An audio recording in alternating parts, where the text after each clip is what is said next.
Graça e paz, queridos. Juntos novamente para mais um capítulo 5 do livro Vivos no Vale. E no capítulo anterior nós encerramos citando Provérbios 16:1, que diz que o coração do homem pode fazer planos, mas a resposta certa vem da boca de Deus. E isso ficou muito claro, porque eu tinha os meus planos, os meus projetos, e nunca imaginei que a minha vida, a nossa vida como casal, iria tomar o curso que tomou. Deus sendo soberano sobre as nossas vidas, o que nós sempre buscamos foi obedecer. E eu sempre digo que obediência é prenúncio de bênção. Quer receber do Senhor? Obedeça. Sem obedecer a sua palavra, os desígnios dele, buscando ouvir e levar a tua vida nessa direção que ele está indicando, sem isso, amado, a bênção não vem. Mas hoje eu dou início a essa quinta parte da história usando Provérbios 16 ainda, 16, mas o verso 9, tá? O coração do homem traça o seu caminho. Veja só. No 1, ele faz planos. Aqui ele traça, o seu caminho. Mas o Senhor lhe dirige na direção certa. Ele dirige os seus passos. Então nós vamos seguir esse caminho, porque foi assim que realmente o Senhor fez. Eu estava desempregado, quando termina o capítulo 4, pois a empresa que eu consegui trabalho de uma forma totalmente ilícita, como realmente mandava o figurino, diante da lei dos homens, diante do fisco, enfim, ela foi à falência depois de um ano. E eu estava desempregado. Eu e a Sandra passamos, como eu contei, no finalzinho do capítulo 4, juntos, firmes, unidos, orando e buscando a direção do Senhor.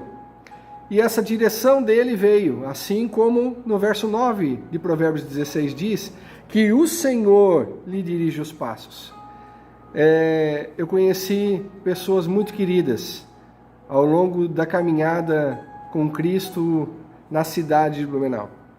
E um deles, o irmão Azevedo e a Geni, que tinha uma empresa de purificadores de água, eles revendiam uma marca. Numa conversa, abriu-se a possibilidade de vir para Joinville. Amados, era um ramo totalmente diferente do meu, mas foi a porta que Deus abriu. E o que mais seria difícil para mim no começo, até porque para mim era como estar em lua de mel ainda, eu estava apenas um ano casado, mas quero dizer para você que me sinto assim até hoje.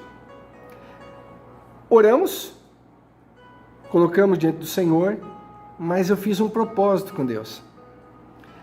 A minha esposa era muito apegada com a irmã e com a mãe. Eles tinham um relacionamento muito lindo. Hoje ainda minha esposa nutre esse relacionamento diário, queridos, é diário. Moramos em outra cidade, mas elas se falam diariamente, E quando eu fiz esse propósito com Deus, você pode até dizer, mas que propósito mais ingênuo, mas foi essa ingenuidade, simplicidade, que me levou realmente a entender que Deus estava nesse propósito. Nós viemos para cá, viemos para essa cidade. Eu disse, Senhor, eu vejo que a Sandra é muito apegada com a família, minha esposa é muito ligada à família, e ela vai sofrer muito se ela sair da cidade onde os parentes moram. Senhor, eu peço a Ti que, como prova de realmente a vontade do Senhor, de nós sairmos daqui e eu levar então essa representada para essa cidade, sendo da Tua vontade que saia da boca dela, que ela expresse isso, eu não vou falar nada, Senhor. E amados, passou poucos dias, eu e ela vindo da casa dos pais, dentro do carro, ela diz, amor, eu estou com desejo de ir para aquela cidade, eu tenho no meu coração desejo de ir para aquela cidade. Então, naquele momento, eu relato para ela o propósito e prova que eu fiz com o Senhor. E isso não quer dizer que assim deve ser com você. Foi algo que veio ao meu coração de como fazer. Foi uma experiência minha, E experiência, ela é individual. E ali a confirmação, quando ela abriu a boca e falou aquilo, foi muito clara. Então, amados, eu vim para essa cidade, eu vim para Joinville há mais de 20 anos. E o começo foi muito difícil, porque eu tive que deixar minha esposa e vim morar num quartinho de pensão de 1x2, que era um quartinho, eu vou dizer, deprimente. Depois um dia de labuta, batendo de porta em porta, a venda de purificador é dessa forma, totalmente diferente do estilo que eu tinha de vendas, né? Foi realmente um impacto para mim. Trouxe um amigo junto, o Armando, que foi realmente um braço direito, e ele tinha realmente, né, apegado o tino para o negócio, e ele foi bênção de Deus. E a gente foi desbravando, mas estava muito difícil, né? E chegou num dia, depois de semanas de trabalho lá aqui em Joinville, e a venda não fluía como realmente eu esperava que ia acontecer. Eu voltei do trabalho naquela tarde muito triste, e eu entrei naquele quartinho. Eu nunca morei em pensão, nunca morei fora de casa. Da minha casa eu fui para o apartamento que a gente montou em Blumenau depois de casado. Então foi uma experiência muito difícil para mim, mas Deus estava ensinando grandes coisas. Amados, nos vales, Deus nos ensina grandes coisas, se o nosso coração estiver disposto a aprender. Então naquela tarde, amados, eu cravei meus dentes no meu travesseiro, gritando socorro para Deus, dizendo a Ele que eu não estava mais aguentando a situação, que eu estava muito triste, que eu tinha feito prova, mas Senhor, por que não vai? E aquela choromela toda. Até que no momento o Espírito de Deus fala no meu coração: abre em Hebreus 11 que eu quero falar contigo. Amados, quando Deus diz que quer falar com você, a coisa é séria. Hebreus, no capítulo 11, o verso 1, ele diz: ora, a fé é a certeza de coisas que se esperam, convicção de fatos que não se veem. Mas foi tão tremendo que a gente recita muito esse verso, né? O capítulo da fé, o capítulo dos heróis da fé.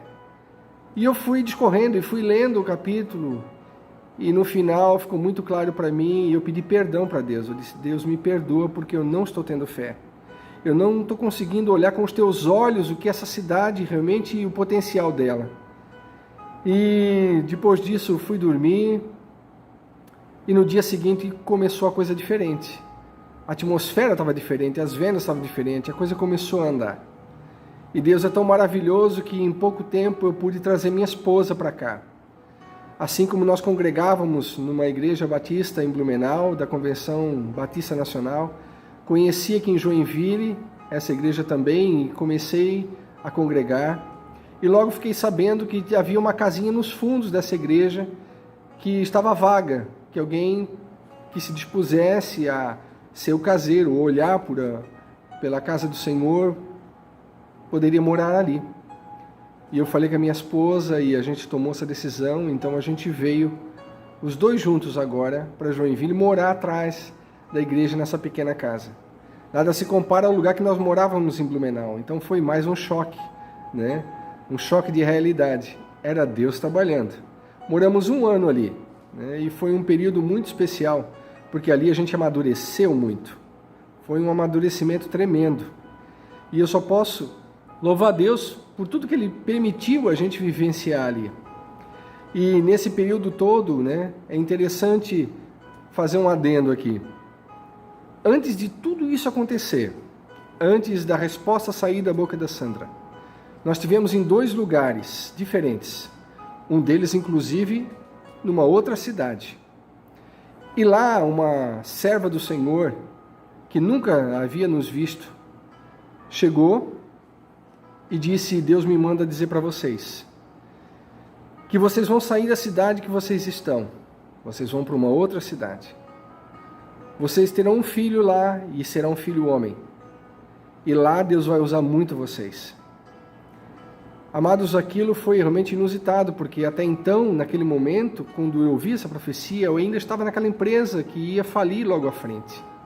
Olha como aquilo que é de Deus se cumpre. Então a profecia você ouve, entrega novamente no altar do Senhor, e se for de Deus ela se cumpre.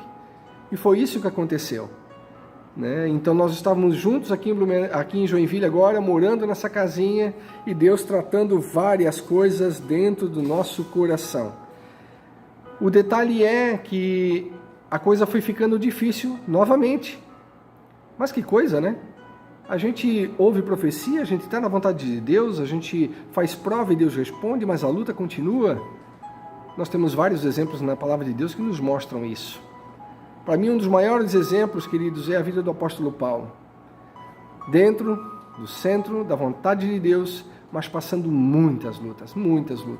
Mas em todas elas, ele nos animando.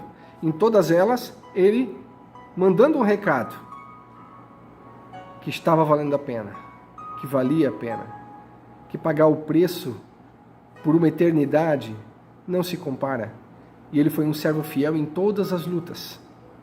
Amados, naufrágio, açoites, surras, desprezo, de tudo.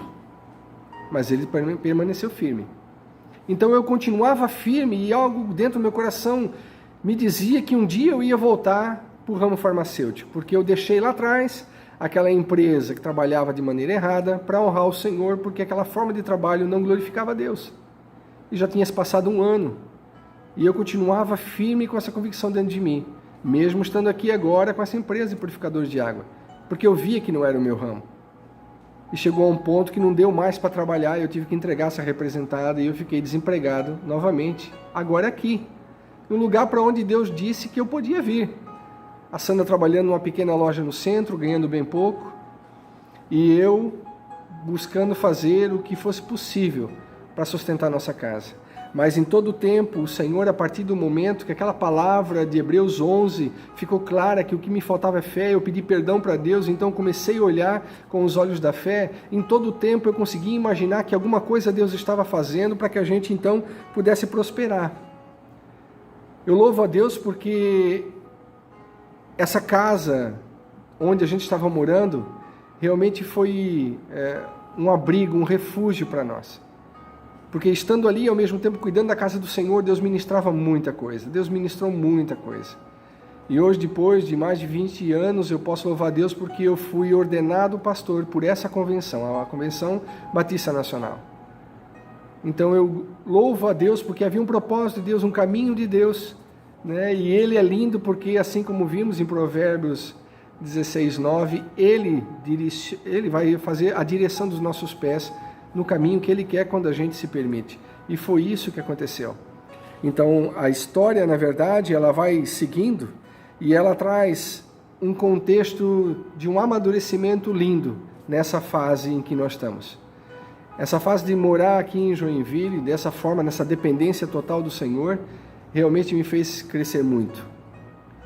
E o próximo capítulo, queridos, vai mostrar que essa fidelidade de Deus, ela é incomparável. Ninguém consegue superar a generosidade de Deus. Ninguém consegue superar Deus no dar. Então entenda, mesmo nesses momentos difíceis, desde quando a gente casou, não foi moleza. Desde que a gente casou, a gente começou realmente a enfrentar as batalhas, né? Mas por isso que a palavra de Deus diz que é melhor ser dois do que um. Tem melhor paga. Os dois se ajudam. Enfim, é bênção o casamento. E dentro desse momento de estar agora, né, já podendo vislumbrar para você um pouquinho do que vai acontecer no próximo capítulo, que é uma bênção tremenda, eu espero que tenha edificado a tua vida, nesse entendimento de ser fiel ao Senhor em todo o tempo. Porque, como eu disse, mesmo desde o começo do nosso casamento, na verdade, desde o começo, antes de nós casarmos, sempre buscamos a fidelidade ao Senhor. E isso tem feito diferença na nossa vida. A primícia pertence ao Senhor. Primícia de todas as coisas da sua vida. Que você seja a primícia na presença dEle. E que tudo que está ao teu redor e nas tuas posses você possa entender disso também. Viver assim também. Porque o diferencial para a gente conseguir chegar até aqui foi com certeza a busca de colocar o Senhor em primeiro lugar. De colocar a primícia, aquilo que pertence ao Senhor em primeiro lugar. E isso eu vou contar no próximo capítulo também. Que o Senhor te abençoe ricamente. E que se essa palavra tem te abençoado, você possa abençoar algum conhecido seu também, né, enviando para ele, para que ele possa acompanhar esses capítulos. Que Deus te abençoe poderosamente. Até mais. Shalom.